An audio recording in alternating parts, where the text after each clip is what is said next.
back to Mama Jing's Kitchen.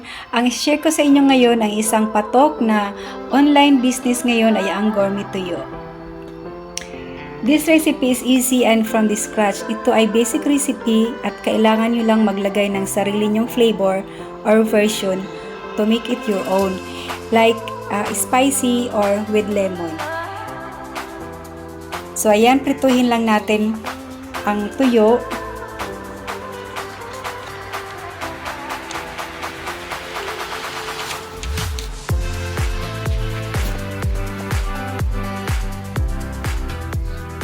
Kung gusto nyong tostahin or medyo malambot, pwede nyo pong gawin according sa gusto nyo.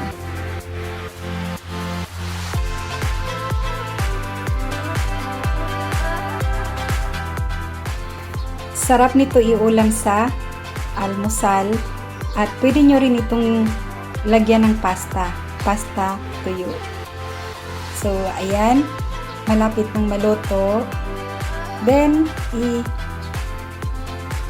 lalagay lang muna natin, sit aside lang muna natin hanggang sa maubos yung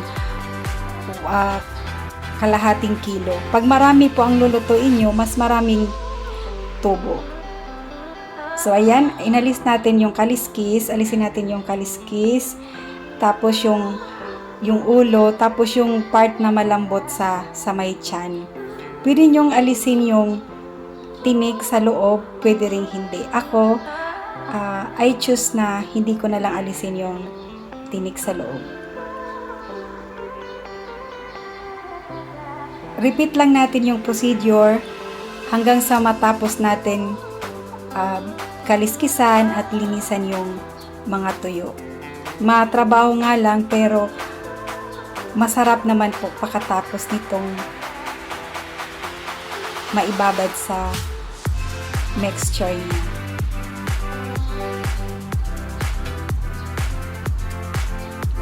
Masarap po ito mga mamis pag mga 3 to 4 days nang nakalagay sa refrigerator kasi mas na-absorb niya yung lasa ng lahat na ingredients.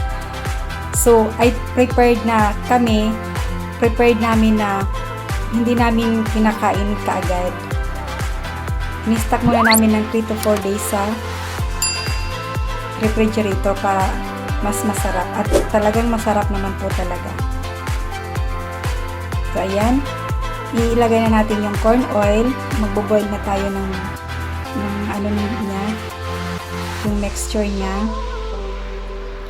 Olive oil, corn oil. Then garlic. Naglagay din ako ng crushed garlic para at least may kunti siyang parang mga butil-butil.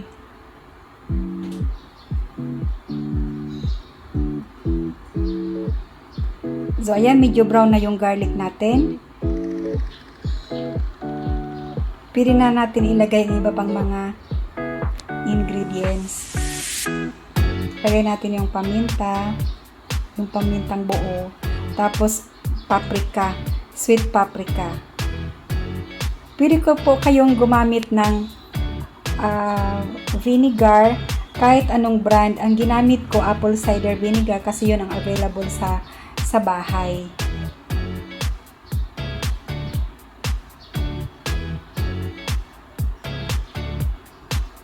Then ayan, palalamigin lang natin ito ng konti, sandali lang. Then i-arrange natin mamaya.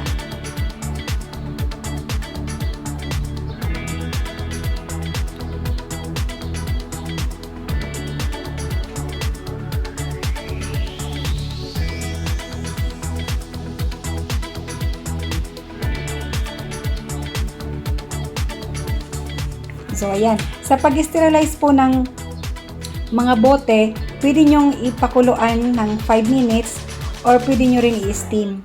Ako, pinakuluan ko ang bote. Then, i-dry lang po natin ng sandali. Saka natin i-arrange yung mga tuyo na nalinisan na natin. So, ayan, medyo dry na. I-arrange na natin yung mga tuyo sa bote.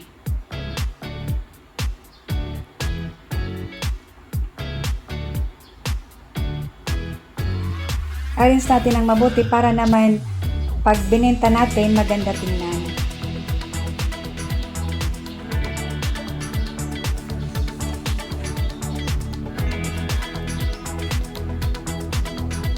So, ayan na. Ibubuhos na natin ang medyo mainit-init pang pinakuluan natin kaninang mga mixture. Ayan, ang ganda ng kulay niya kasi may paprika. At yung asukal pa.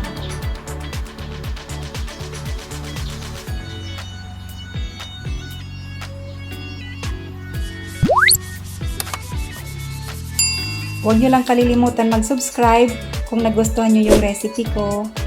At tapusin nyo lang po ito kasi meron pa po akong mga sa description box pala, tingnan nyo lang yung recipe at yung mga tips at costing ko.